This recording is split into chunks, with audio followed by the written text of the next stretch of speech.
নমস্কার বন্ধুরা, আমি শতাব্দী। তোমরা সবাই কেমন আছো? আশা করি সবাই ভালো আছো, সবাই সুস্থ আছো। আজকে তোমাদের সঙ্গে আমি একটা রুটির রেসিপি শেয়ার করব।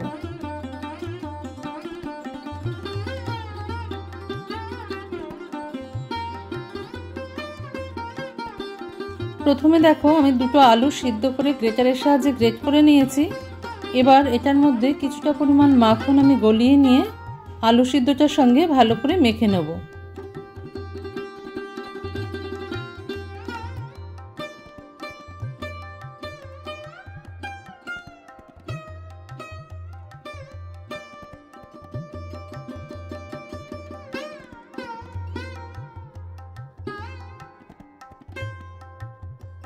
আলু সিদ্ধটা দেখো আমার মাখা হয়ে গেছে। এবার একটা কিছুর সাহায্যে ঢেকে এটাকে আমি ফ্রিজে সারা রাত রেখে দেবো। পরের দিন সকালে নর্মাল টেম্পারেচারে আসার পর এটাকে আমি আটা বা ময়দার সাহায্যে মেখে নেব। আমি এখানে ময়দার ব্যবহার করেছি। দুটো আলুর জন্য 1 কাপ পরিমাপে ময়দা ব্যবহার করলাম আমি। তোমরা চাইলে আটা দিয়েও করতে পারো। তো এবার আমি এর মধ্যে একটুখানি নুন দেবো, দিয়ে ভালো করে মেখে নেব। প্রথমে জল অ্যাড করবে না, কারণ জলের প্রয়োজন হয়তো আমাদের খুব একটা হবে না। আমি অল্প অল্প জল দিয়ে একটু ছিটিয়ে ছিটিয়ে মেখে নেব।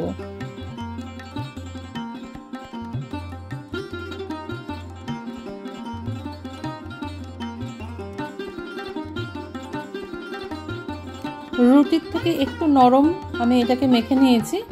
এবার এটা থেকে আমি লেচি কেটে নেব। দুটো আলুর জন্য 1 কাপ ময়দা লাগে, আর 4টে আলু নিলে 2 কাপ ময়দাতেই হয়ে যাবে। আর সেখানে 100 গ্রামের মতন মাখন লাগবে। এবার একটা বোর্ডের মধ্যে আমি কিছুটা ময়দা নিয়ে ময়দার সাহায্যে আমি রুটিগুলো বেলে নেব। রুটি বেলতে তো আমরা সবাই জানি, যেভাবে স্বাভাবিক রুটি বেলা হয় সেই রকমভাবে বেলে নেবে। আমি প্রত্যেক কটা রুটি আগে তৈরি করে নেব।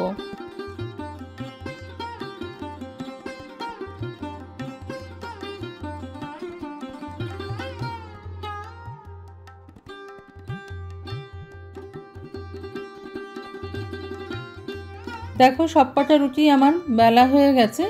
খুব বেশি পাতলাও না, মোটাও না। এবার স্বাভাবিকভাবে যেরকম আমরা রুটি সেঁকে থাকি আর কি, সেরকমভাবে আমি সবকটা রুটি ছেঁকে নেব।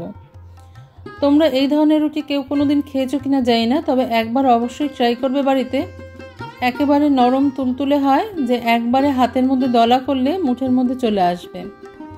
তো এই রকম রুটি কিন্তু নান বা তন্দুর রুটি বা অন্য কোনো রকমের রুটির থেকে অনেক বেশি টেস্টি হয়।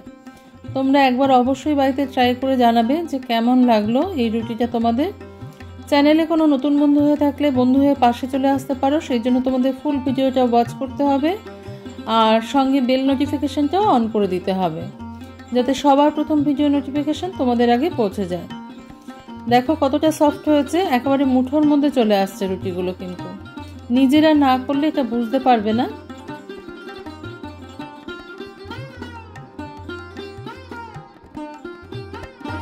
আজকে তবে এই পর্যন্তই বন্ধুরা। দেখা হচ্ছে পরের দিন অন্য কোনো রেসিপি নিয়ে তোমাদের সঙ্গে।